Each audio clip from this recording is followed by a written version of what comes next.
Welcome to Rugby Borough Council's Planning Committee meeting this Wednesday, the 12th of February. I'm Councillor Tony Gillis, the chairman of this committee. The meeting is being web streamed to the public through the Council's YouTube channel. During the meeting, when asked to speak, please use the push to talk button on the microphone in front of you.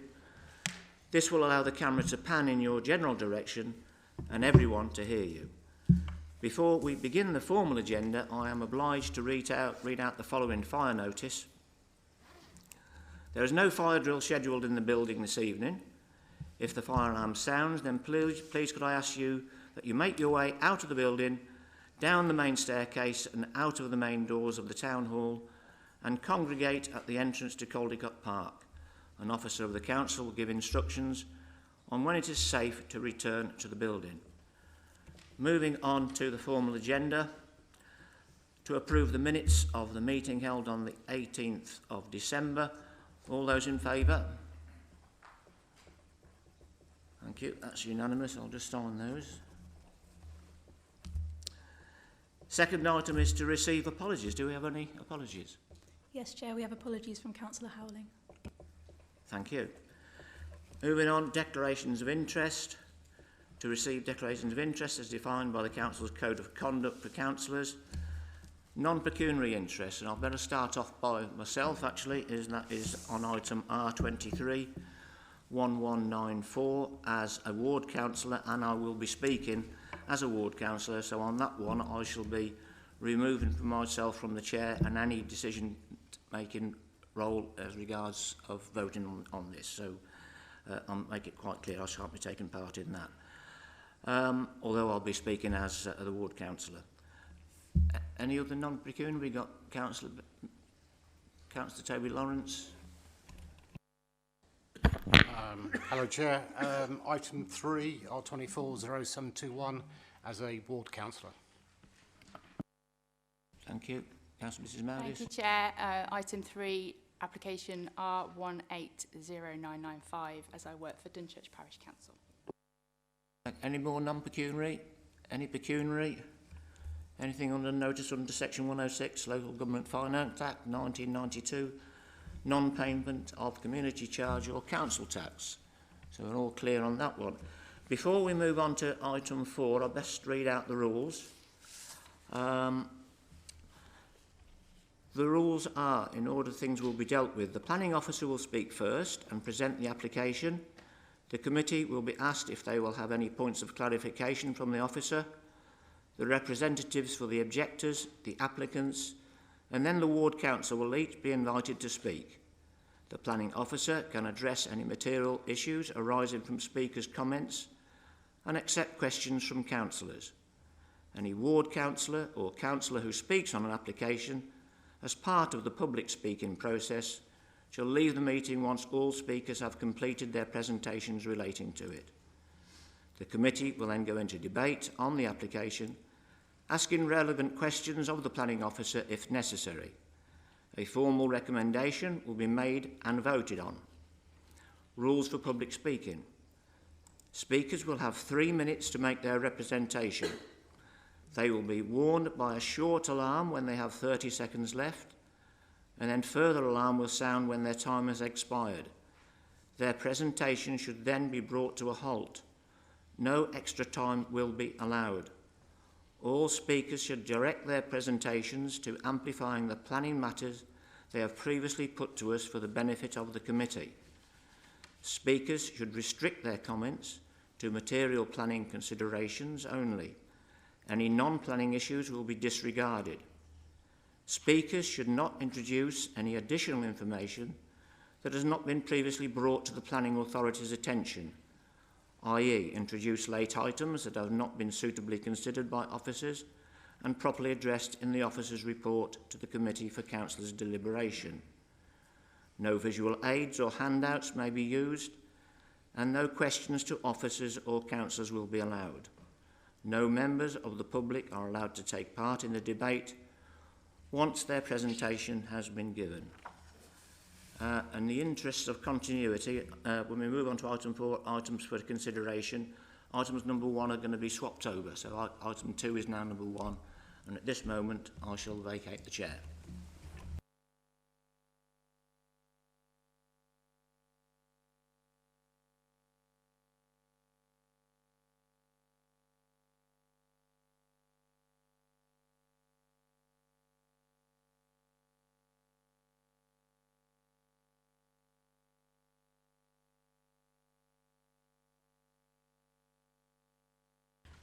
For the benefit of the live stream, Councillor Gillies has vacated the chair and taken his place in the seating for speakers, where he'll be speaking on the first item, and Councillor Sanderson has assumed the chair as the Vice Chair of Planning Committee.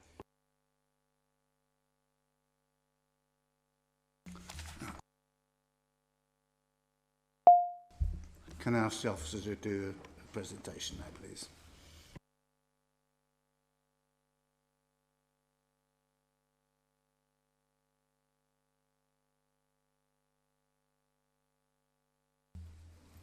Thank you. This application relates to land that was formerly associated with the disused telephone exchange on Coventry Road, Pailton. It proposes the erection of a single dwelling. The site is located to the north of Pailton Village, outside of the settlement boundary, as you can see on this slide here. There was previously a telephone exchange building on the site, which has now been demolished. The site is outside of the village and is close to where a chicane and give way signage are at the entrance to the village, just outside the application site. And then these photos show the approaches to the site with the former building there, and then the access is up at this point. In way of background, there was a previous application which was granted for the conversion of the building, and this was the design previously approved, which is similar to what's proposed currently. The proposed site plan is here, which shows the building moved slightly forward and wider than the previous building that's been removed, with a small garden area at the rear and hedging to the boundaries. This shows the design of the building, which is a 2-bedroom dwelling. The main considerations in the application are the greenbelt, design, highway safety and ecology. Consultation responses have been received as detailed on the agenda. We've had no objections from technical consultees subject to conditions and informatives, and that includes the County Council, Highways, Ecology, that should be Rugby Borough Council, Waste Services and Environmental Services. As mentioned, the site is located outside of Pailton within the greenbelt. An updated NPPF, National Planning Policy Framework, was published in December 2024. Paragraph 154 sets out the types of development that are not considered inappropriate development within the greenbelt, and this has changed from the previous NPPF. It now says that the limited infilling or partial or complete redevelopment of previously developed land, such as this, which would not cause substantial harm to the openness of the greenbelt, would not be considered inappropriate development. The previous building on the site has been removed, so there will be some impact on openness by the development. However, given the previous use of the site, the location close to the settlement boundary and other built development in the area, it's not considered that the proposals would cause substantial harm to the openness of the greenbelt. The principle of the development in the greenbelt is therefore not inappropriate and is considered acceptable in principle. In terms of design, concerns have been raised regarding the design of the dwelling, particularly the roof design. There are a range of building designs and roof forms within Pailton itself and along Coventry Road, and the village design statement refers to using a variety of building styles. It reflects the design previously approved and considered acceptable for the site and is therefore considered acceptable. In terms of highway safety, concerns have been raised regarding the access to the site and the location due to the existing traffic calming feature outside the access. Also, there are proposed works to improve traffic safety through the village, and the works in the vicinity of the site are shown on there. No objection has been received from the Highway Authority subject to conditions, including the requirement for a road safety audit to be carried out, and the Highway Authority have confirmed that the proposals will not impact on the planned traffic safety works. The impact on highway safety is therefore considered acceptable. In terms of ecology, no objection has been received from the county ecologists who requested conditions for a bird box scheme and a landscape and ecological management plan, and as mentioned earlier, hedging is proposed to the site boundaries. To conclude, the proposed development will reuse previously developed land and add to housing within the borough. The design is considered acceptable and would not have an adverse impact on the amenity of neighbouring properties. And subject to conditions, the impacts on highway safety and biodiversity are considered acceptable. Recommendation is therefore approval, subject to conditions and informatives, with a revision to condition 17 as on the addendum. Thank you, Chair.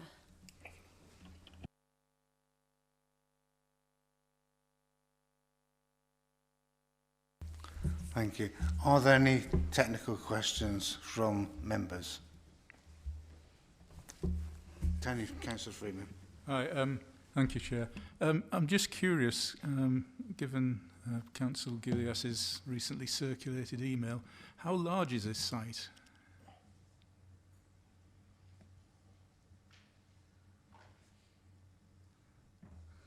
I don't know off the top of my head, but I can get it measured for you.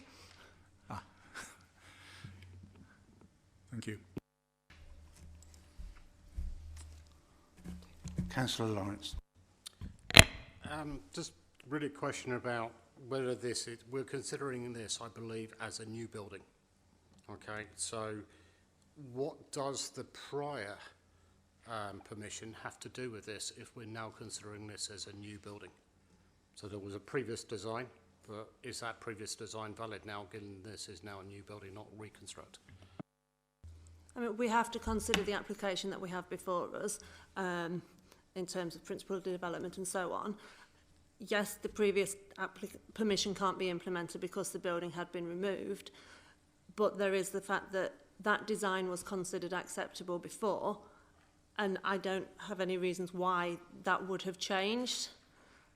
It's a different proposal, but the design is similar to what was considered before acceptable previously. Just a follow-on to that, then there is a village plan, I believe, in design code. So this is not with that design code, that's what I understand, this what's been proposed?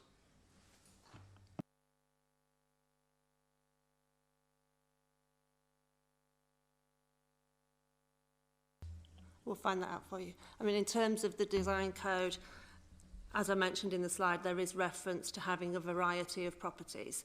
I don't think the design code has anything as specific as a roof like that is not acceptable.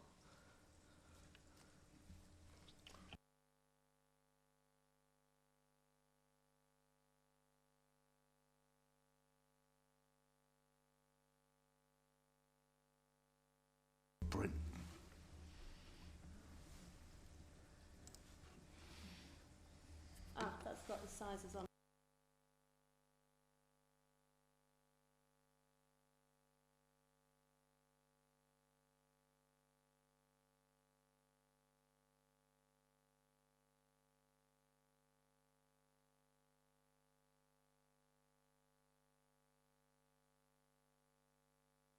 Sorry, it doesn't have all the measurements of the site. If you put that back on the screen, you can see. So we've got 5 metres, so 6.1, 6.76 metres is the width of the site. We've got 10 metres and 3.5 there. I can measure that, but it's looking slightly less than the 10 metres. Is that enough, or do you want me to measure it? Yeah, that's it. You happy with that? Flash cast. Okay. Right, thank you.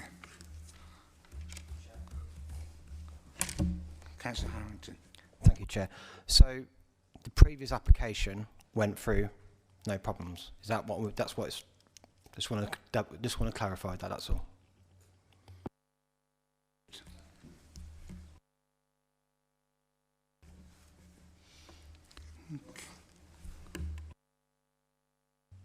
Yeah, just coming back to Councillor Lawrence's comment, I was just quickly looking at the Pelton Village Design Statement. There is a section on roofs within that section. I think that's particularly, I think, what some of the talk and design is. It's a detailed document, lots of photographs. It gives a sort of catalogue of what's in the village and the different architectural styles. There are some recommendations within it that talk about new roofs should be clay tile or slate. Implying that concrete tiles are not appropriate. It talks about roof pitches. As at present to the frontage, they should normally be about 45 degrees. And it then talks about there being various heights and styles. So I think, as mentioned in the officer report, that this particular roof style isn't something you have that's elsewhere in Pelton, but that doesn't necessarily mean that you would not accept it. Obviously, this is as mentioned by the officer, the design was part of a previous conversion and then extension on top to create this roof. At that time, it was deemed acceptable. Obviously, there's not a lot of difference between the design. I appreciate we're dealing with a new build, not a conversion, so it is an entirely different application, obviously assessed entirely separately, but there is the reference, I suppose, to the previous application is to say the design previously and that amendment was considered to be accepted and obviously was endorsed by the committee previously. But yeah, the village design statement is very much about the materials also being used as well as the style, and obviously that is a condition that can actually be addressed at a later stage, and that's what officers would do if the application got approval. Thank you, Richard. Can we move to the speakers now, please? Can I ask Mrs. Leona Bendel to do her presentation? Good afternoon. I'm the clerk to the Parish Council, and you've spoke about a previous application, but there has been numerous iterations of that as it's gone through the planning system, and in each stage the Parish Council has objected. We understand the officer's report and fully appreciate the emerging position with regard to green and grey belt development, but do not think the comments put forward or arguments are relevant for this tiny site. We believe very strongly that it will stick out for all the wrong reasons. The site is too small, it will present a hazard to motorists, situated as it is right by the chicane, and its design is not in keeping with Pelton's valid village design statement. Access is only by crossing a grass verge and a pedestrian footway. In point 2.2 and point 2.3 of the officer's report, it says the site was well established for vehicles to attend the site, as the previous building was a telephone exchange. That is true, but it was a small automated telephone exchange where visitors or engineers coming to the site were quite rare. And importantly, it was closed in the early 1970s. So it hasn't been used for more than 50 years ago. Traffic conditions are very different now. Then there was no Magna Park. We have fleets of Amazon lorries now coming from Magna Park. There was no chicane. The chicane is 2004, sorry. But the access and traffic risks were very different. In April 2024, Warwickshire undertook a traffic survey on this road, and it established that there were over 1.4 million traffic movements, including HGVs, large farm vehicles, on this section every year, of which nearly 70,000 vehicles travel at speeds in excess of 35 miles an hour. We've mentioned it's very near to the chicane, and just over a year ago, in December 2023, an unidentified driver drove at speed through the chicane, came off the road, hit bollards and destroyed the signage and the next lamppost.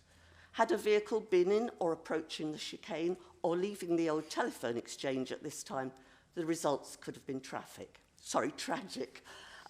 Traffic flows are expected to further increase significantly as the huge Fraser's development goes ahead at Junction 2, and there are other proposed warehouses along the A5 corridor, which will also increase traffic flows.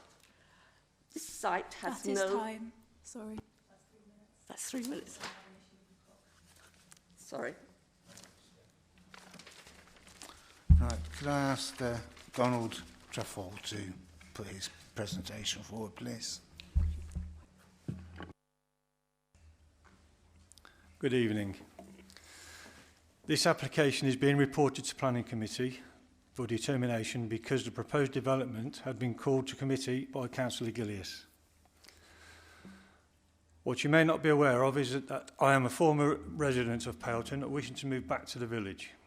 I purchased the former telephone exchange on the understanding it already benefited from planning permission granted by this council on 2 separate occasions.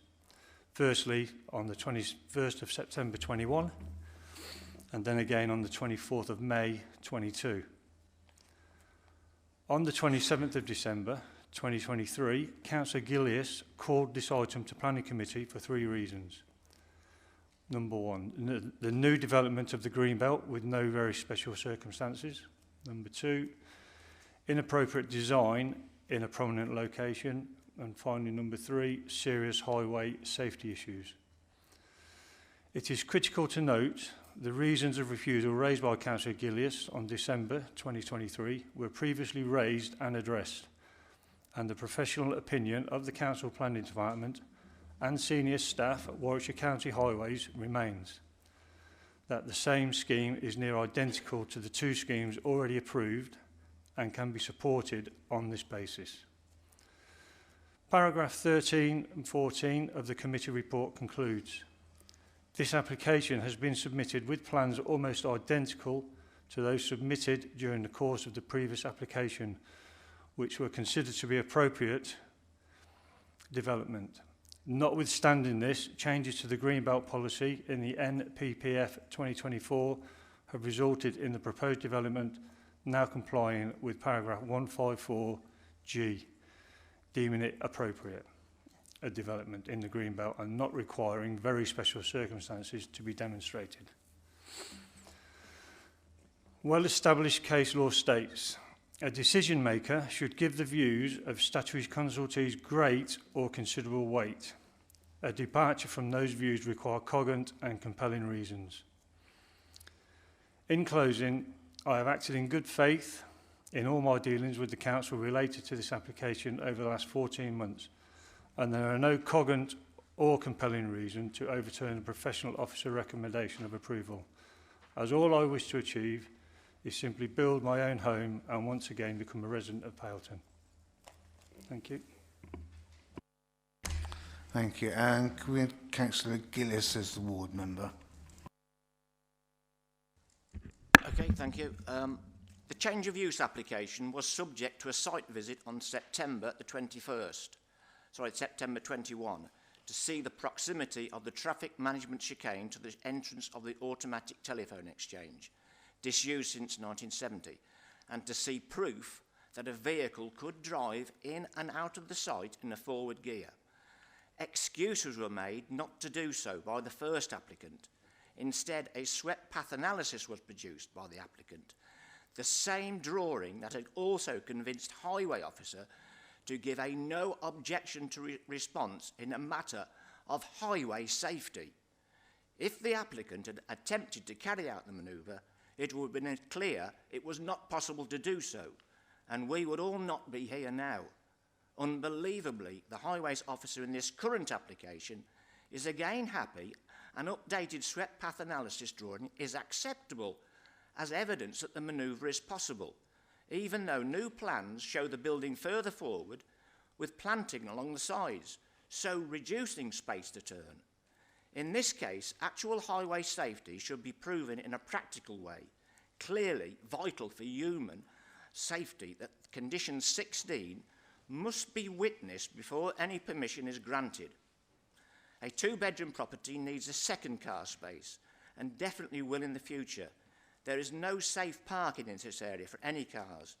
This traffic management scheme, its approaches to the chicane with double solid white lines to be reinstated in the road centre, indicating no parking on these sections of road.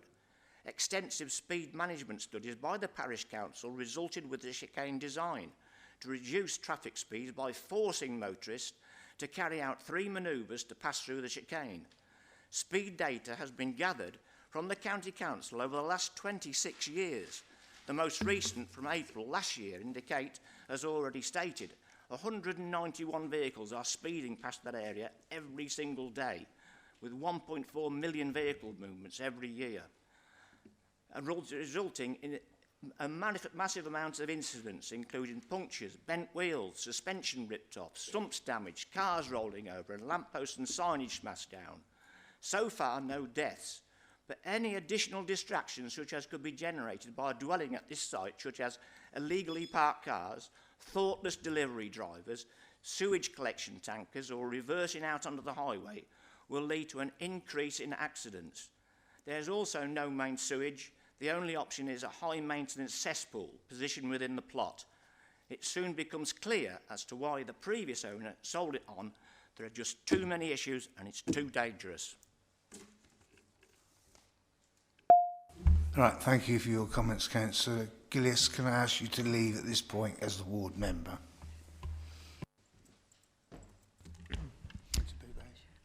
For the benefit of the live stream, Councillor Gillies is now leaving the chamber and will remain outside of the chamber for the duration of the deliberation of this planning application. Right, members, we will now move into debate. Can I actually start just a question based upon what was presented there? There was information presented about a sweat path analysis. Are you able to show that and what that actual picture showed? I have been looking and can't see it in terms of the application documents. I will reiterate that the highways people have said that they have no objection. I will keep looking, but not at the moment.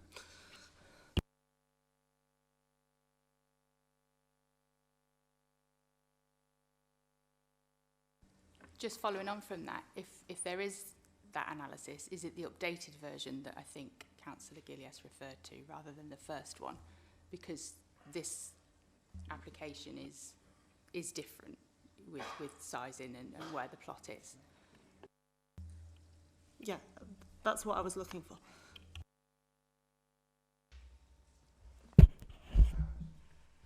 Thank you, Chair. It's already been approved. I'm a bit concerned that's already been approved. I have numerous applications in the ward I represent that say highways have approved it and haven't turned up tonight. Parking issues, I mean, you can talk about the ward I represent, there's loads of them there, but it feels like someone from Pelton actually wants to come back to do there. These properties will never get developed. What's going to happen with it? I mean, I've seen a few of these on certain design programs and things like that, and I think it's really interesting how they try to renovate a plot of land which was actually used as some sort of industrial, and it's going to be turned into residential. So at the moment, we've already approved it. If it goes to appeal, we're going to pay. This will get approved anyway. So I think at the moment, if highways are saying it's acceptable, I've been told plenty of times we have to trust them. So in this case, yes, where it is, it's not the best in the world, but if there was problems of speeding on that road and things like that, why is no cameras down there?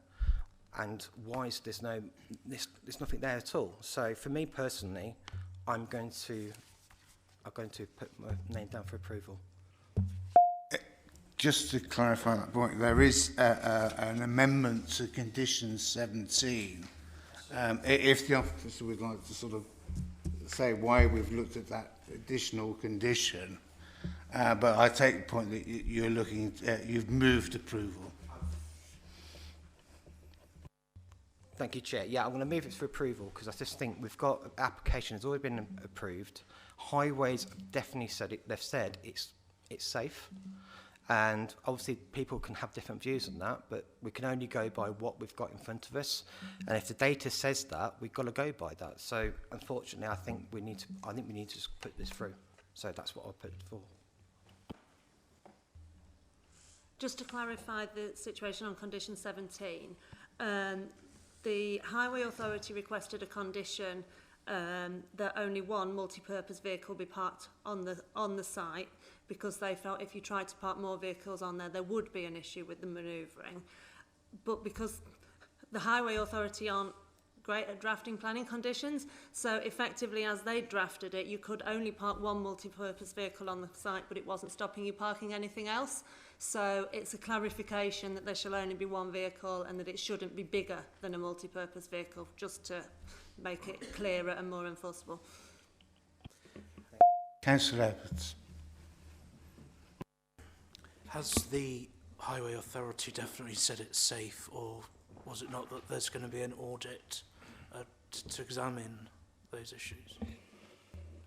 The Highway Authority have requested a road safety audit, which is not unusual in terms of new accessors. So they will have looked at the plans as submitted, and they are of the view that that access can be put in safely. The road safety audit is part of their technical approval process, which looks at the access in a lot more detail. So it looks at exactly how high this bit of curb would be and where there might be a drainage cover and so on. And they look at more detail as part of their technical approval process. And it may be that things are identified there where you might need a signage. For example, I've got them not on this site, but sometimes it may be there may need to be signage to say there's a crossing, as an example. But their view is that an access can be put in safely, because if they didn't have that opinion, they would be objecting at this stage.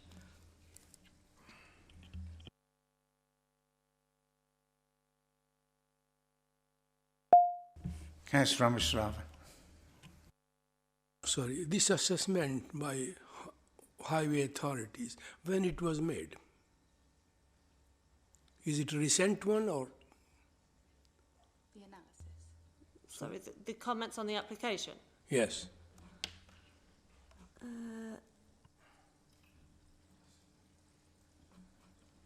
It was recent.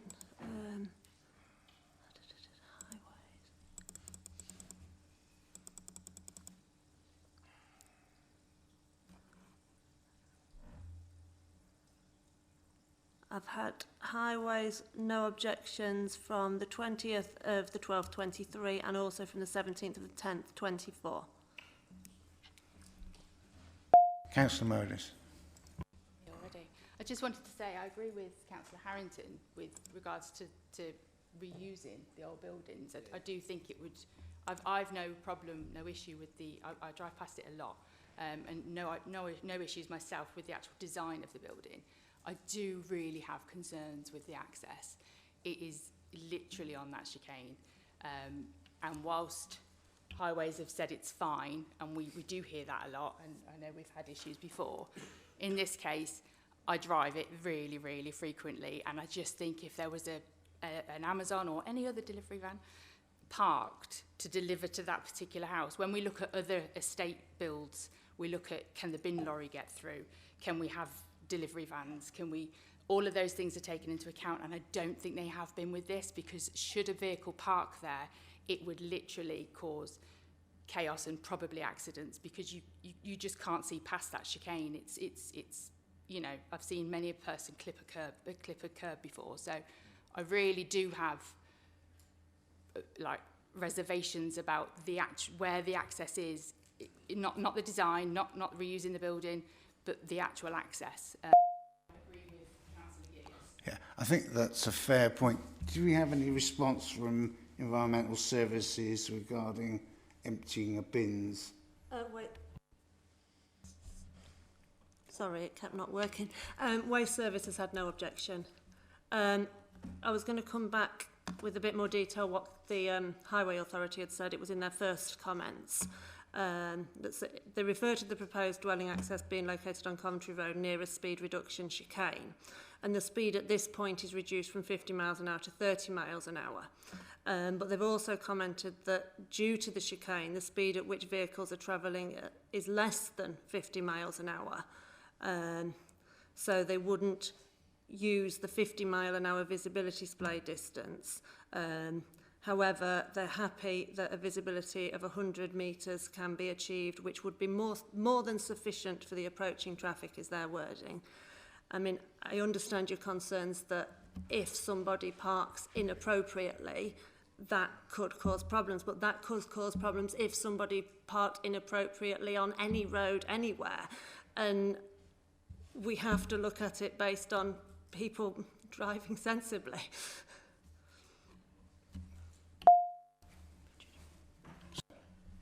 Yeah, thank you, Chair. Just one other thing I was going to add was that just to try and give members an element of comfort, we are aware also that there are some improvements, or I think relatively minor improvements, but still some improvements to that chicane junction as part of wider project work that Warwickshire County Highways are doing. So we did go back to County Highways to make sure that they were looking at it holistically, that they had actually also considered those changes as well as part of that access, and it didn't interfere, the changes they were proposing, with that access, and they still came back with no objection. So, as has been mentioned already, we have to trust the technical expert of highways in this matter. Councillor Lawrence. I think we're probably all in agreement here. We're not really satisfied by the fact Highways isn't here to answer this. I think this has happened several times. It would be much better that if they were here and able to answer questions, we had to raise them, rather than having to go through the officer who's trying to justify the decisions being made by Highways here. We have gone for a deferral on something like this previously. I'm not saying that that's what we should do here, but that seems to be our problem. We don't feel as if we got all the facts. I can't see the SWOT analysis to have a feel of whether it's safe. It is where there's a traffic calming, but okay, it is where there's a traffic calming thing, which is there for a reason. There's a traffic calming thing. Okay, traffic calming is going to make, as you just has been said, it's going to make cars have to manoeuvre around that, which means they're in a bad position coming into this point of this. So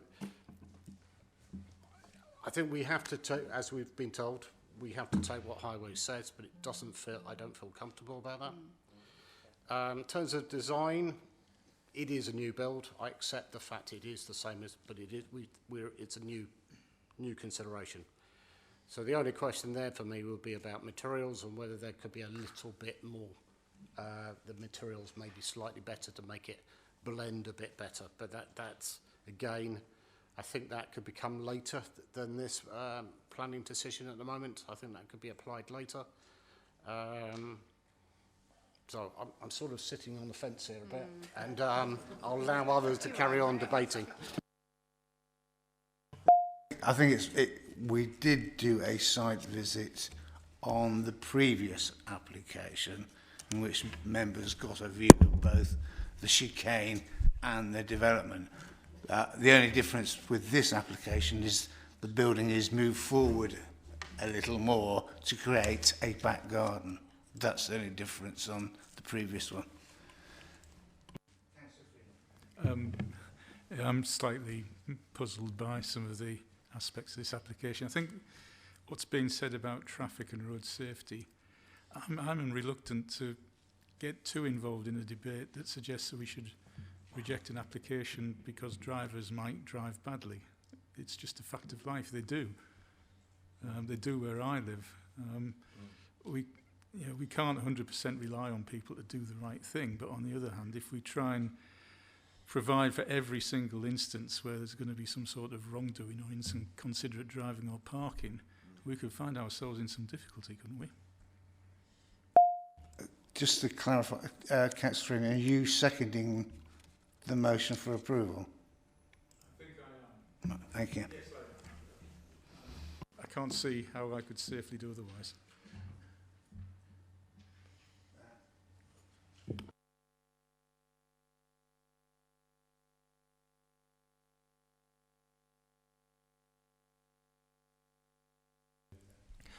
Just while that's happening, just for members' benefit, condition 3 does specifically state that request before development commences that we have full details of colour, finish, texture of all new materials to be used, including bricks and roof tiles. So we can ensure that, as in referring right back to the Pelton design statement, that we do get materials which are sympathetic.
Sorry, I keep forgetting to push to talk. As Councillor Gillies says, that did reflect the previous building. So the currently proposed building is slightly further back. But as you can see, there is still space down here. And that does show that the car can go in, turn and reverse back out again. And I'll get the plan that showed the previous building and the proposed building just